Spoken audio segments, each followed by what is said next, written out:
Ika-109 na kabanata. Ang daing ng taong nasa kahirapan. O Diyos na aking pinapupurihan, dinggin niyo ang aking panawagan, dahil ako'y pinagbibintangan ng mga sinungaling at masasamang tao. Nagsasalita sila ng kasinungalingan laban sa akin. Sinisiraan nila ako at sinusugod ng walang dahilan. Kahit nakikipagkaibigan ako sa kanila, ay kinakalaban pa rin nila ako. Ngunit ipinapanalangin ko pa rin sila. Sa kabutihang ginagawa ko sa kanila, masama ang iginaganti nila. At sa aking pag-ibig, ibinabalik nila'y galit. Sinasabi nila, maghanap tayo ng masamang tao, nakakalaban sa kanya, at magsasampa ng kaso sa hukuman, laban sa kanya.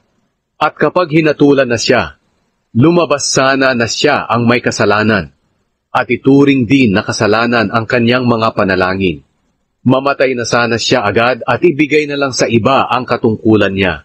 At nang maulila ang kanyang mga anak, at mabiyuda ang kanyang asawa, maging palaboy sana at mamalimos ang kanyang mga anak, at palayasin sila kahit nasa kanilang ginibang tahanan. Kunin sana ng kanyang pinagkakautangan ang kanyang mga ari-arian, at agawin ng mga dayuhan ang kanyang pinaghirapan. Wala sanang maawa sa kanya, at sa mga naulilan niyang mga anak, kapag namatay na siya. Mamatay sana ang kanyang mga angkan, upang sila'y makalimutan na ng susunod na salinlahi. Huwag sanang patawarin at kalimutan ng Panginoon ang mga kasalanan ng kanyang mga magulang at mga ninuno, at lubusan na sana silang makalimutan sa mundo, dahil hindi niya naiisip na gumawa ng mabuti.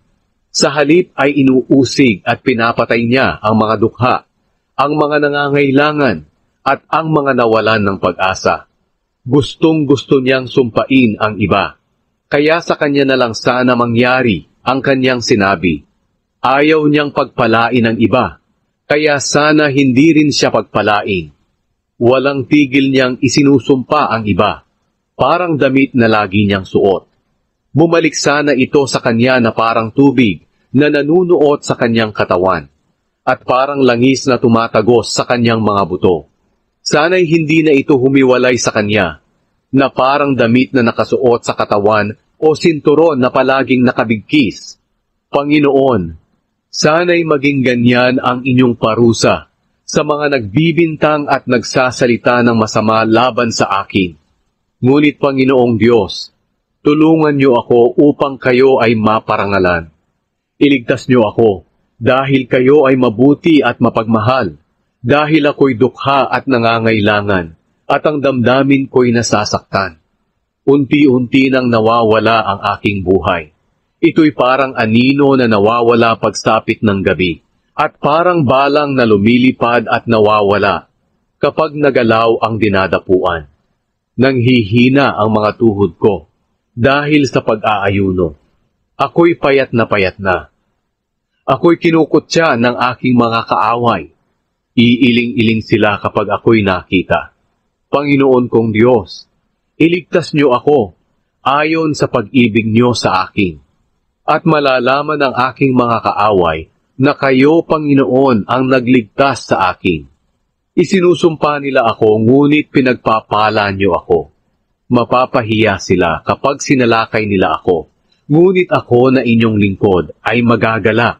Silang nagbibintang sa akin ay lubusan sanang mapahiya. Mabalot sana sila sa kahihiyan, tulad ng damit na tumatakip sa buong katawan.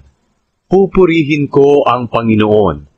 Pupurihin ko siya sa harapan ng maraming tao, dahil tinutulungan niya ang mga dukha upang iligtas sila sa mga nais magpahamak sa kanila.